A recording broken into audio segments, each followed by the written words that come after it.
All right. That said, let's jump right into it. And I really want to just say how excited we are as a team at NLU to invite everyone that is here tonight. Traditionally, the Knowledge Cafe was a series that was created for mentor teachers, and we really wanted to expand it to our entire NLU educator community that included all students of all kinds, teachers, alumni, staff, faculty, school administrators, because we really know that collective learning is what we want to be engaging in. We come from all backgrounds, we have different levels of experience, and we all have great ideas. And so together, we want to really be figuring out new ways that we can build learning together. And part of that is the Culturally Responsive Knowledge Cafe. This is a year-long series with 8 sessions on different topics, and Leslie's going to throw the link in the chat for the schedule. In addition to the 8 sessions, we're also going to have 2 teacher prep summer workshops and some things to think about too, especially for our students that are currently in school and for our alumni. We're going to be working with Career Bridge at NLU to help with resume building. We're offering a certificate of completion for culturally responsive training if you attend 6 of these 8 sessions. And we're also offering CPDUs and gateway hours for all of our teachers. So we're really excited to have you here, but most importantly, to have you here for the learning. And so really quickly, as we've already introduced ourselves, but this is our core for the Office of Teacher Development. Should you need any assistance regarding teaching and learning at NLU, please reach out to us and we will have contacts at the end of today's session, including links to today's deck, okay? So really quickly, I just wanted us to touch on the session's agenda. And while I'm doing this and while you're taking a look at what we're going to be jumping into, we've just gone through intros about the Knowledge Cafe and its offerings. And Leslie's putting in the chat right now the link to the note catcher for today's session. So you have it as an opportunity. I'm going to ask that you click on that link and make a copy for yourself. I'm going to pause periodically throughout today's session to give everybody an opportunity to do some reflective writing throughout, because today's topic is something that we all have, whether fortunately or unfortunately, personal experience. What we're going to do before we jump into this work on rethinking traditional classroom management, I want to begin with an icebreaker. So I'm going to give you again another few seconds to just hit the link. And if it doesn't work for you, feel free to just write on a piece of paper and pencil. But before we begin, most of us at this point know Zaretta Hammond, and I just really love this quote as an opportunity for a theme for us to hold on to in our back pocket, the idea that children grow in the intellectual life around them. And so how are we creating those productive spaces where students feel safe, courageous, comfortable, having the ability to make mistakes, to practice metacognition, to learn from each other. So this is really where we want to go when we're talking about management pieces. That said, what I would like to do is have all of us take a moment, and you can do some reflective writing. I'll give you a couple of minutes, but I want you to take a moment and think back about a time in your life as an elementary student, could be from pre-K up to 8th grade, when you got in trouble with a teacher. And I want you to write about that moment. Fill it in. Give us the details, the bone and meat of that moment. So just take a couple of minutes and record your thinking about a time in your life as an elementary student when you got in trouble with a teacher.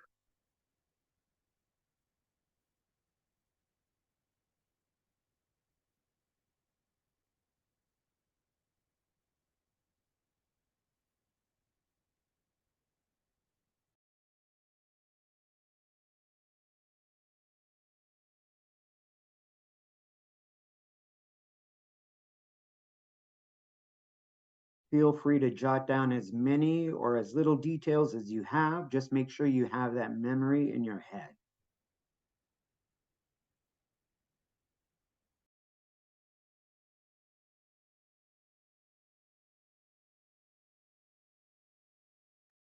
And then once you've captured a couple of sentences about this memory, this moment when you got in trouble with a teacher, I want you to really identify what the situation was. What did you do? What did the teacher do in response? And how did it make you feel in that moment? So you described the moment. Now we're talking about the actions. What did you do as a child? What did your teacher do as a teacher? And how did it make you feel in that moment?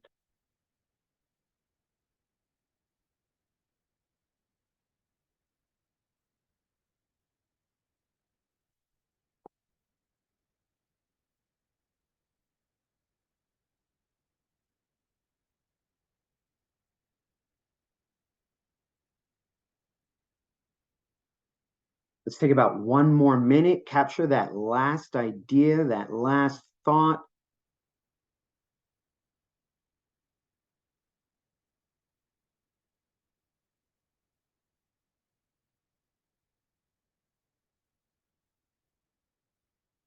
And then before I have a few of us come off mute and share, the last thing I want you to reflect on is what I think is the most important part and why we're here.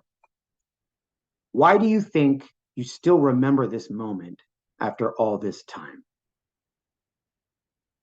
Why now, years later, does this moment still resonate with you?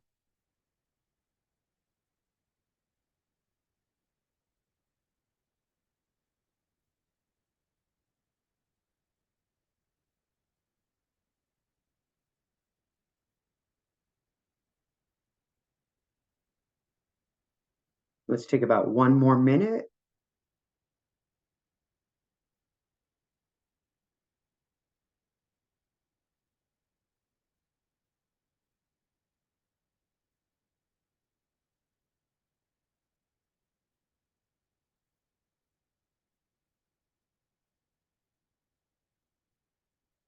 Okay, so we all have this memory now refreshed in our memory. I apologize if it's a bad one.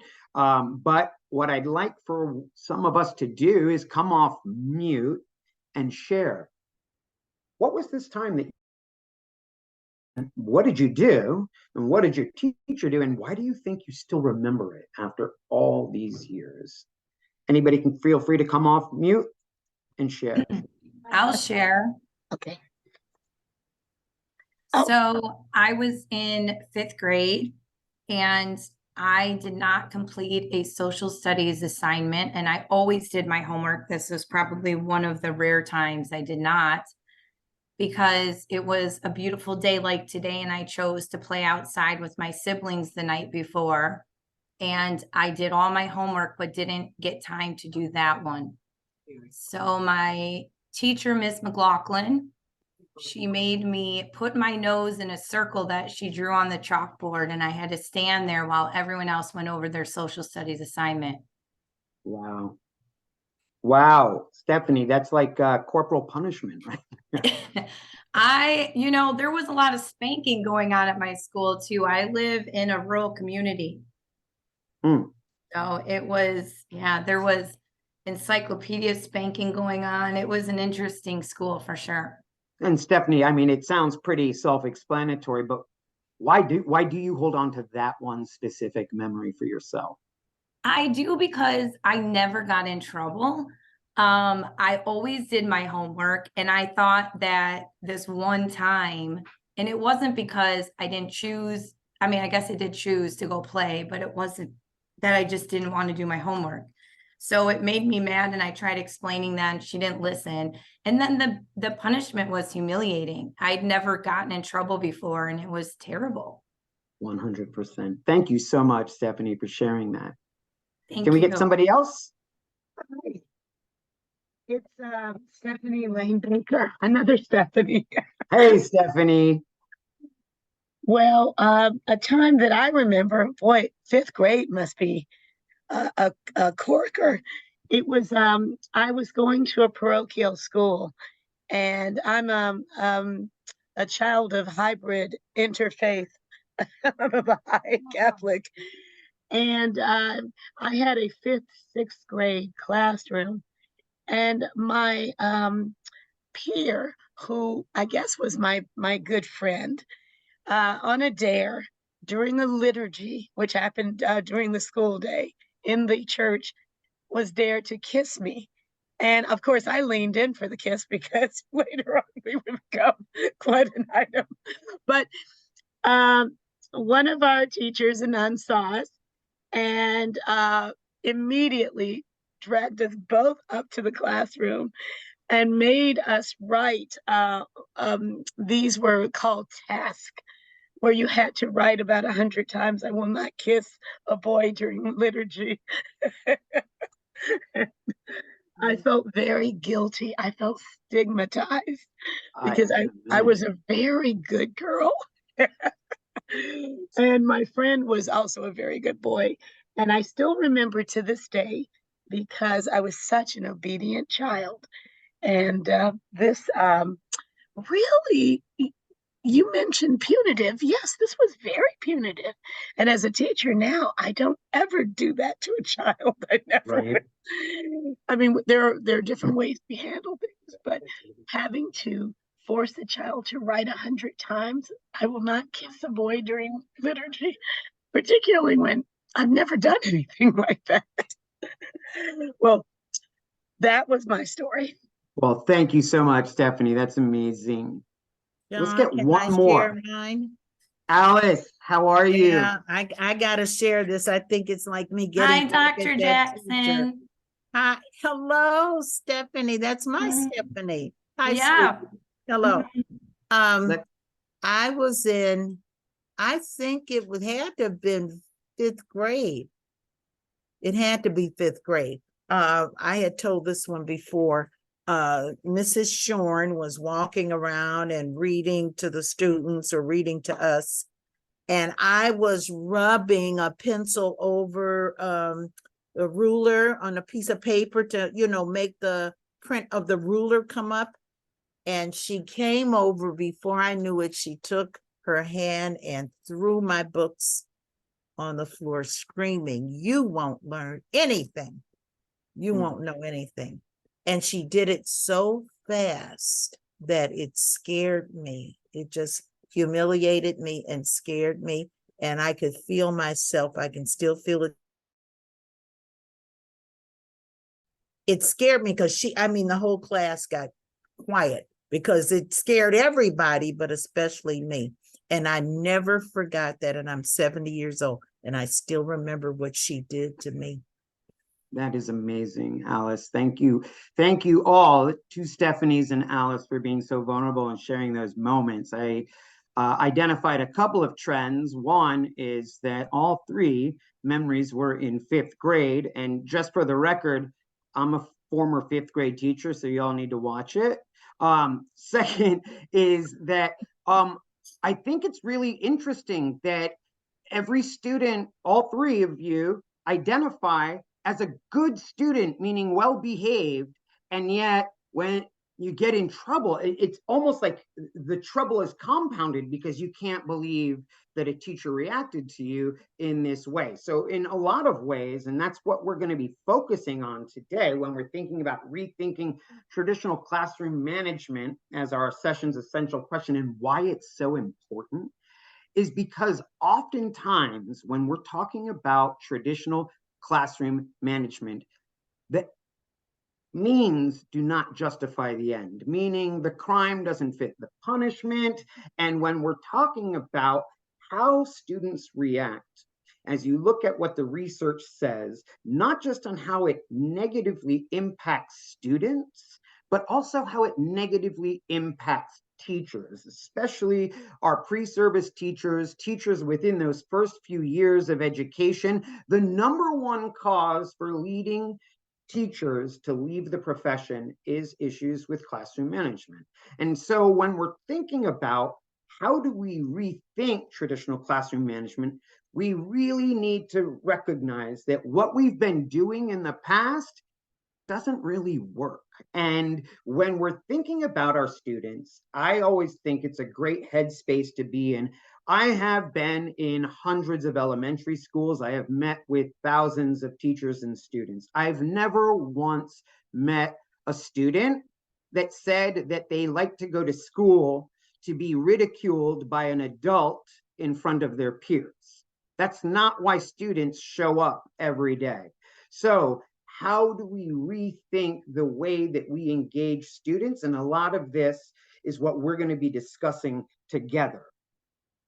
So again, traditional classroom management with its arbitrary, reactionary, and punitive approaches has historically been a band-aid solution because it has always been a quick, easy, and temporary way to cover up a problem that does not address or resolve the underlying cause of pain and ultimately does no healing. We need to be receptive enough when it comes to student behavior to recognize that when a student is not meeting whatever agreed upon classroom expectations are, that is a formative assessment. We can learn what's going on with that student right then and there, but it takes a shift in mindset because often teachers, especially our younger teachers that are still working on the skills for management, are so concerned with making sure that they're at a level 0, that there's zero tolerance, that everybody's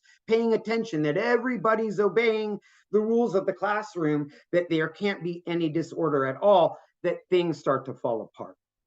So today, I want to talk about what if there was another way, another approach to classroom management, moving towards one that is of facilitation, moving from that sage on the stage to that guide on the side. And as we watch this brief video, there's an opportunity in your note catcher to just take some notes on what resonates with you as we learn a little bit about new approaches and perspectives on classroom management. Here we go.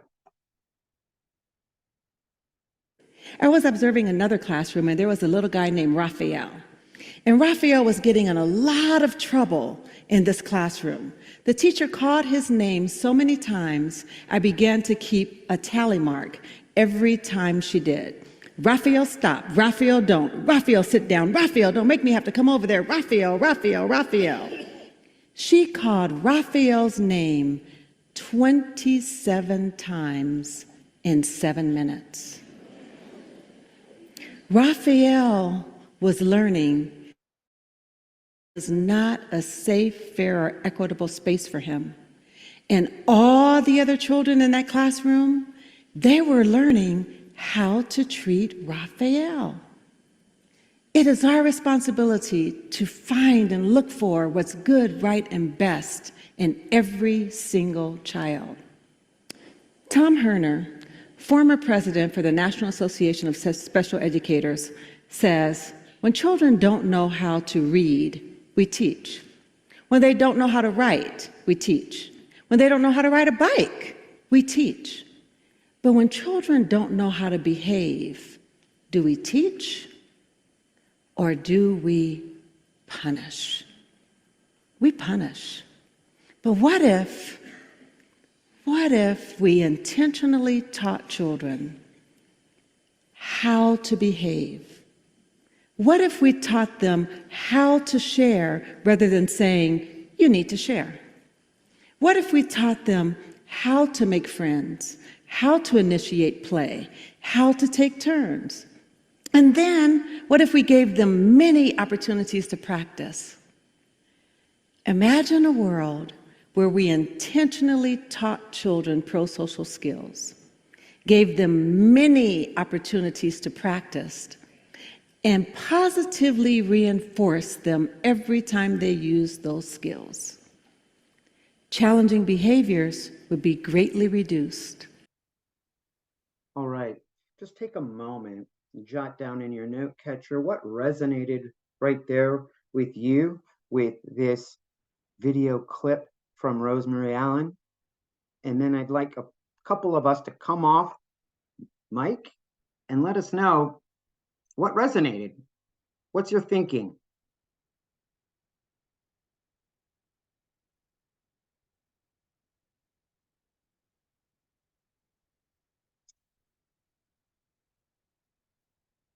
Soumya, can you come off mute and let us know?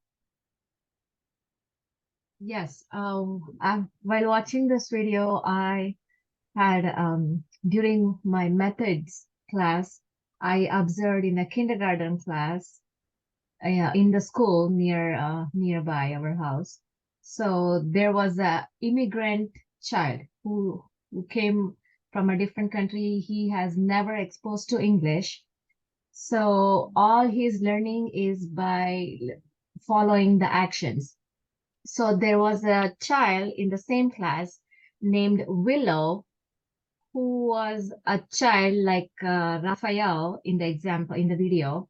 So the teacher called Willow name like plenty of times during the day, and every time she used to go, she used to make an action, shh, like Willow, shh, Willow, shh. So when I was working one-on-one on this immigrant child, I showed a picture of quiet. So I made an action of shh and asked him, what is, show me quiet, show me quiet. So he did not know the word quiet. When I did the action, he said willow. Wow. That is basically the same story that was just told. Thank you so much for sharing that. That is so powerful. Can we get one more? What resonated with you about this video clip and how we work with children? I'll weigh in there. One All of right, the things that resonated with me is that we do a great job of this with preschoolers. I work all the levels. And with preschoolers, we make sure they know the routines and the expectations. And we, within a few weeks, have all of these kids doing pro-social behaviors and whatever. As they get older, teachers forget that you need to clearly state all of those routines and rules in the first couple of weeks and consistently follow them. And I think that's where we end up going wrong. Preschoolers, we got it locked, but as they get older, we tend to forget they need the same kind of guidance. That's a very good point. Thank you for that, Kathleen. All right, so if we're thinking about, we recognize that there is a other way. Let's take a look at what that might mean. I'm going to go back, sorry, and come to here. I want us to take a look at what we're talking about when we're talking about a shift towards what we're calling a Traditionally, classroom management uses arbitrary rules and routines to run a classroom. And by arbitrary, we mean that oftentimes the students don't have these rules or routines explained to them, just told to them. So they don't have an understanding of why they're important. And really, when we get to a culturally responsive place, our students should be part of that generative process when it comes to the rules and routines in the classroom so that they share some levels of ownership. So we're talking about moving from a running of a classroom to a guiding of a classroom when we're talking about procedures. Also, traditionally, classroom management is reactionary and punitive with a focus on compliance and the control of student behavior. Whereas when we talk about facilitation, we're talking about ways and strategies to prevent a lot of that behavior that is undesired in the classroom for learning, and also focusing on restorative practices with a focus on social and emotional well-being. Lastly, we want to shift away, and this is a tough one, especially with teachers, from a deficit mindset and deficit-based practices that incorporate inequitable responses to students' behaviors and do not recognize their individual identities as needs as learners. So what we want to be shifting towards when we're thinking about this facilitation is how do we move to more equitable practices that are incorporating our students' backgrounds, their lived experiences, prior knowledge, and differentiated learning styles. And what we've come up with at NLU is really focusing on 4 components. And this session tonight, because it's only an hour long, is really an introduction to these 4 components. And we're going to be asking you as participants to focus on just one of these 4 tonight. But this series ran last year and it'll probably run again this year. So keep an eye out for the deep dive into these 4 different components. But essentially, we're talking about the first component is focusing your cultural lens as a teacher. This is engaging as teachers in self-awareness, self-reflection, and doing some implicit bias work. You come with your own identity as a person, as a teacher that enter the classroom with you. And how do your multiple identities as teachers positively and at times negatively impact your classroom and your students? Component 2 is about curating an inclusive climate and culture. And here we're talking about curating as opposed to creating. Creating often takes on this idea of a one and done situation. But if we really want to create an inclusive climate and culture, it needs to be curated, means it's changing along with the students. Students are evolving and growing throughout the course of the year, and so should the climate and culture that you create in the classroom. Here, when we get to component 3, we're really talking about the crux of culturally responsive classroom facilitation. And here we're talking about what do we mean when it comes to building meaningful relationships with our students. The better we know our students, the better we understand their behavior, their triggers, their responses, and the better we can help them help themselves. And then finally, finally, we're talking about fostering and sustaining student agency here with 4. That's ultimately where we want to get, is when students are advocating for themselves, they are self-regulating and self-maintaining, not just their own behaviors, but also the behaviors of their peers. And these 4 together make up what we are calling culturally responsive classroom facilitation. So right now, what I want us to do is pay attention to that. Most of you should already know about this, but this came out in the last couple of years. These are the culturally responsive teaching and leading standards put out by ISB. And this is what the 4 components of culturally responsive classroom facilitation is modeled on. So what I want to do right now is break us up into groups. I very quickly described what the 4 components of culturally responsive classroom facilitation is. Here you have greater definitions for each component, but I'm not going to. What we're going to do is we're going to break into groups, and I'm going to explain how we're going to do this. Leslie, if you could please put the link to the deck in the chat so everybody has access to this language. And you're going to be going to these slides. You'll see here is the definition that we've created for focusing your cultural lens as a teacher. Here it is for curating an inclusive climate and culture. Here it is for building relationships of social belonging.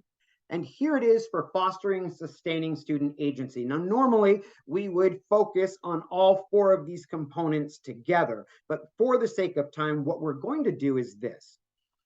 I'm going to have you break up into breakout rooms, and you are going to be responsible for sharing to the whole group your thoughts and feelings and ideas around one of these components.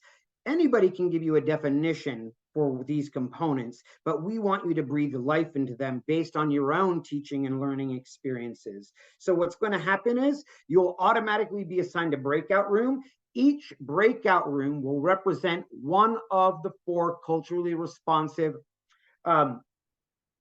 classroom facilitation components. And as you read your component out loud and share your initial thoughts in your group, I want you to think about, what does the component mean, to you? And what does the component look like, sound like, and feel like in the classroom? Be sure to capture your group's thinking in your note catcher, because then what we're going to do is we're going to come back as a whole group, and you are going to be responsible to explain in a more humanistic way, based off of your group's beliefs and ideas and past lived experiences as teachers and learners.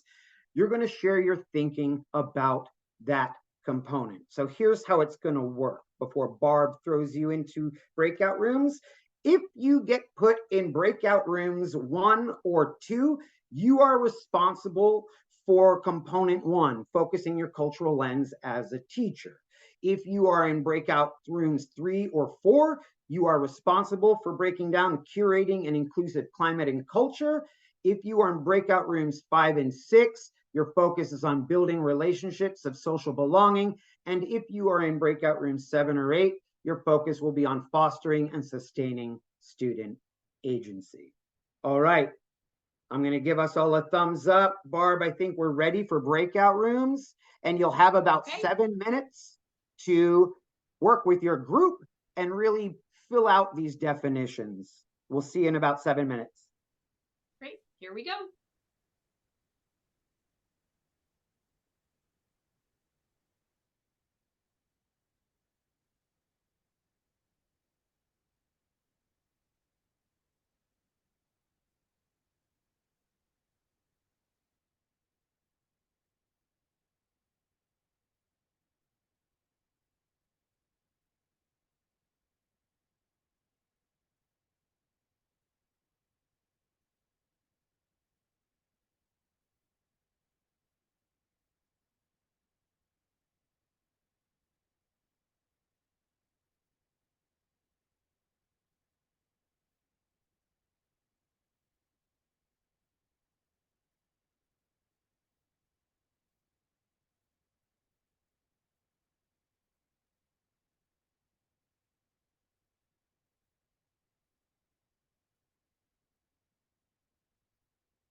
Excuse me?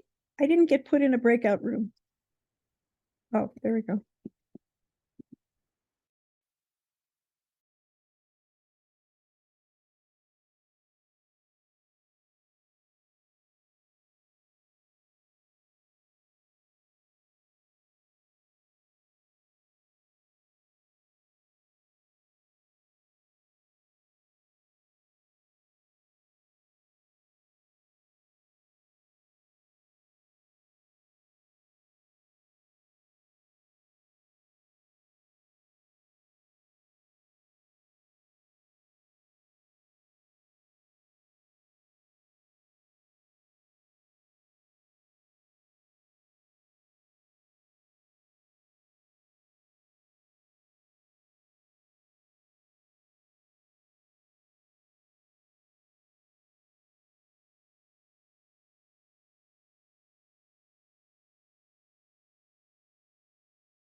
Let me know how much time you want, Shawn. I can broadcast it to everybody. Barb, we can give them a 1 minute at 6:45. So we'll come back at 6:46, Lynn. Sounds good.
right, we are in the process of coming back to whole group. I'm just going to give us another second or so. And what I'd like to do for the sake of time is have us work. So groups 1 and 2, please somebody come off mute and tell us, what did you discuss in your breakout rooms when it comes to focusing your cultural lens as a teacher? And for the rest of us, we can see the language that NLU has created, but let's breathe some life into it. Who can come off and let us know what focusing your cultural lens as a teacher means to you?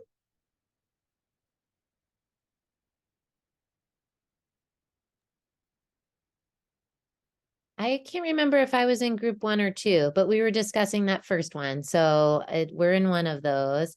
And my group had a great, like, brief conversation about the importance of checking your cultural lens and some specific instances of when that's happened in our practice, and how it changed the way we address issues with children. But also serving as a mentor within your own school district or within your own school to remind others. So when we were talking about one of our bilingual teachers was talking about checking in with other teachers about their own biases towards her bilingual students. Sometimes we need I love that. And what you're alluding to also is the multiple roles and multiple hats that teachers wear, not just inside, but outside the classroom as well. Anybody else about focusing your cultural lens as a teacher?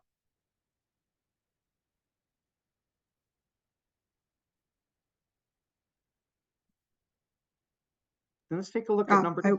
Go ahead. Sorry, Go Shawn. ahead. Sorry. There's a couple of people that were driving and just getting situated in group 1. But we did talk about what it should look like, and it being really intentional effort on the teacher to learn about the different cultures and backgrounds, being really aware of how they feel about different cultures, and then keeping themselves or ourselves in check as we build relationships with our students and their families.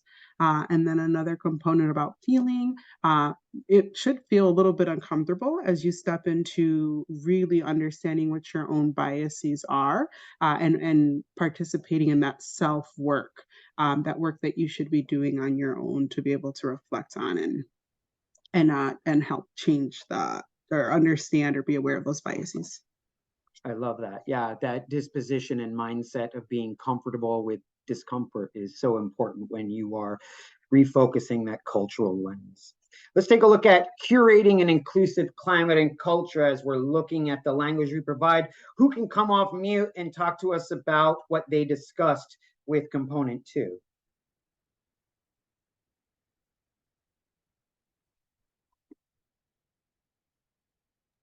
So we had a great conversation, and Sharnita teaches high school math and diversity, I believe, and I teach preschool. So, and I didn't get what Sasha was teaching, but we've got kind of both ends of the spectrum as far as ages.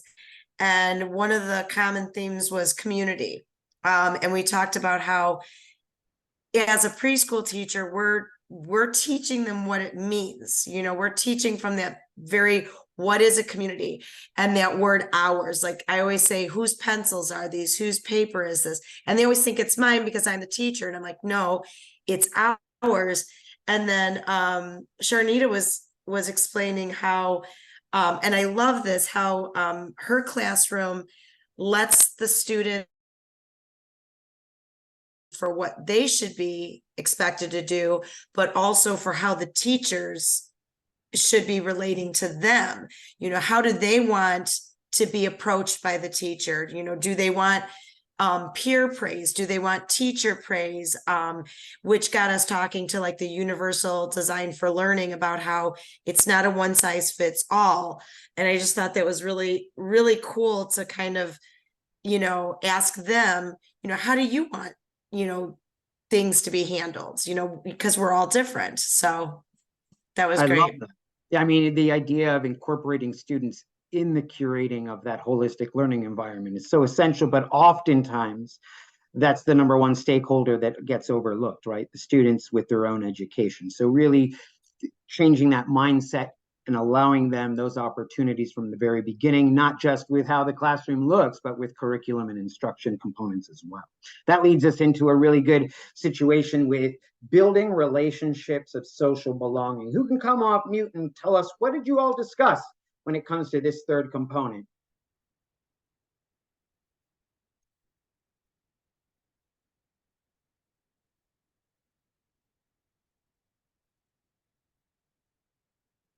There's an irony when we're talking about building relationships that everybody's silent. Stephanie, was that our, Let's go, Alice. Yes, yes, was Dr. us. I'm sorry. Jackson. We Okay. nominated Yes, it's Dr. ours. Jackson to share. Okay, I was trying to sneak my thin crust pizza here, but we talked about, it looks like there's no fear, positive feeling, lots of interaction. You'll see students and teacher interacting. Also, we're reaching out to family, the students in the community. We're building relationships. It feels like collaboration. We decided that collaboration can be something that's felt. Positive comes up again. You feel safe. Everyone feels safe, and you feel the cultural responsiveness within the group.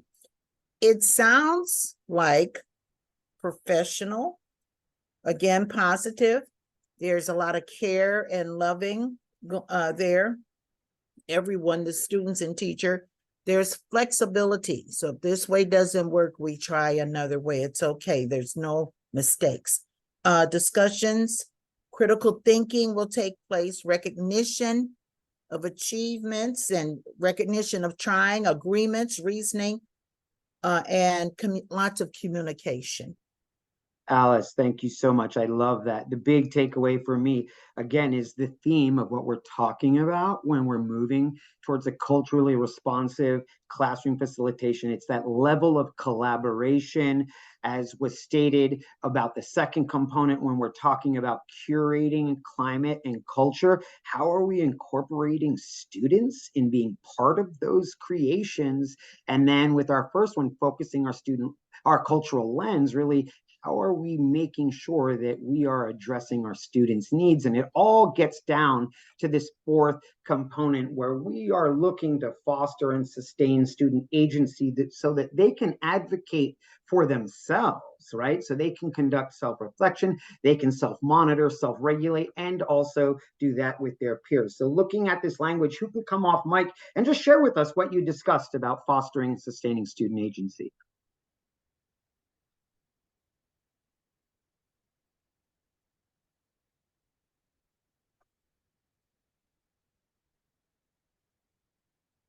So as a former fifth grade teacher, my weight is strong. So our group, all right, there we go.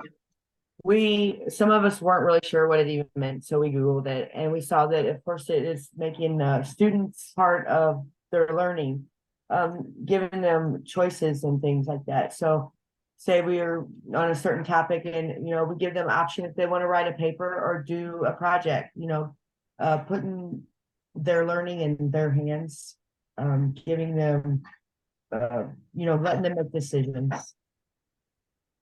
I love that. The concept of putting the learning in their hands, having it be student driven, including how they monitor themselves and meet their expectations in the classroom as learners, is such a powerful tool that can really alleviate a lot of the work and the heavy lifting that teachers end up doing when it comes to managing their classroom. That said, wrap up because we are short on time, and I want us to just be on the lookout because we do deep dives into all of these components. So we go into full sessions with each one of these where we really work together to collectively build out strategies and ideas on how to do this. But the big reflective piece that I want you to walk away with and do some time thinking about later on in the car or at your cup of coffee in the morning is, why should you, specifically you, shift to a culturally responsive classroom facilitation? How will that help you as a teacher, as a student moving forward? These are things we want to be thinking about. And how can we help others? As was stated, right? Teaching does not stay confined to the classroom. You are constantly moving out into spaces, into communities. Teachers are civic leaders, and that's how we need to see ourselves. In many ways, we help lead the possibilities for change with our students. With that said, I just wanted to again remind you that the Culturally Responsive Knowledge Cafe, and Leslie, would you do me a favor and throw the link to the deck in the chat again for those that might have missed it? But you've got 3 big links here. The first one is for the Knowledge Cafe schedule for this entire 2023-24 school year. There are 7 more sessions. The next one is by Myra Alvarez, who is an educator, nationally board certified teacher, and her theme will be on moving beyond heroes and holidays, right in time for Thanksgiving and Christmas and Kwanzaa and Hanukkah, and how we take a more inclusive approach to learning about different cultures during special times with young ones. Then the second link there is our new UG Teacher Development email. If you have any questions about tonight's session, the Knowledge Cafe, or anything else, this is the email to use. And then lastly, please fill out our exit slip. That's that third link right there. This one allows us to pinpoint and be more specific in meeting your needs as teachers, leaders, and learners, but also it provides us opportunities to capture your email addresses so we can send you a link to tonight's session deck as well, and a copy of the videoed session too. So again, we're going to be sticking around for a few minutes for those that want to ask any questions. With that, though, I want to say thank you all so much for taking time out of your busy day to be a part of this inaugural session of the Culturally Responsive Knowledge Cafe. And we hope to see you at other sessions. Take care.